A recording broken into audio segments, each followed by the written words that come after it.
विदर्भाची काशी म्हणून ओळख असलेल्या चामोर्शी तालुक्यातील मार्कंडा येथील पुरातन हेमाडपंथी मंदिरात आज महाशिवरात्री निमित्त हर हर महादेवचा गजर ऐकायला मिळाला।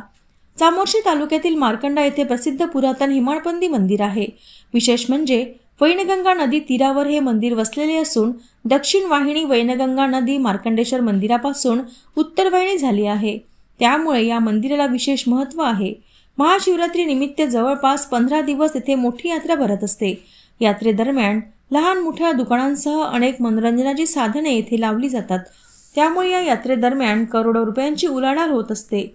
तसेच मामला सायकल ग्रुप चंद्रपूर व सावळीचा राजा यांच्या वतीने भाविकांना उपहास नाश्त्याची सोय करण्यात आली आणि सतत 20 वर्षांपासून मार्कंडा येथे सावलीचे युवा मंडळ आणि मामला सायकल ग्रुप चंद्रपूर यांनी भक्तिभावाने भक्तजनांना सेवा देत आहे। त्यांच्या उपक्रमाची स्तुती होत आहे। महापूजेनंतर दर्शनासाठी रांगा मंदिरात भाविकांना दर्शनासाठी प्रवेश दिला जात असून चामोर्शी पोलिसांकडून मंदिर परिसरात मोठा बंदोबस्त लावण्यात आला आहे। नदीत अनेक भाविक पवित्र स्नान करतात, त्यामुळे कोणतीही अनुचित घटना घडू नये म्हणून आपत्ती व्यवस्थापन विभागाकडून येथे बोटींची व्यवस्था करण्यात आली आहे। दर्शनासाठी भाविकांची मोठी गर्दी दिसून येत असून हर हर महादेवचा गजर येथे गुंजत आहे।